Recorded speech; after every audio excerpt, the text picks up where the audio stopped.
Nakita ko iyang umuusok na yan. Hindi yan basta siga. Yan ay pag-uuling sa tabi mismo ng kalsada. May katumbas itong mga punong hindi na muling lalaki. Hindi dahil mahirap tumubo ang mga puno, Kundi dahil maliit pa lang, pinuputol na, inuuling na. inuubos bago pa man magkaroon ng pagkakataong lumaki. Ang pag-uuling ay hindi lamang simpleng issue ng kalikasan. Ito ay kwento ng kahirapan, kakulangan sa oportunidad at sistemang kailangang ayusin. Kapag may alternatibo, mababawasan ang pagdedepende sa pag-uuling o pagputol ng mga puno. Dahil walang makain, walang trabaho, at dahil walang ibang mapagkukunan ng kita. Sa realidad ng kahirapan, minsan, ang kalikasan ang huling nagiging sandalan ng mga mahihirap. Sino nga ba ang tunay na may kasalanan?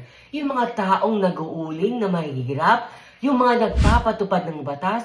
O yung mga gobernador, mayors ng bawat bayan? Bakit napapayagan ang ganitong mga gawain sa tabi pa mismo ng kalsada? At kung nagustuhan mo ko, stay in video, i-follow mo ko dahil kagaganda ng buhay ang may alam.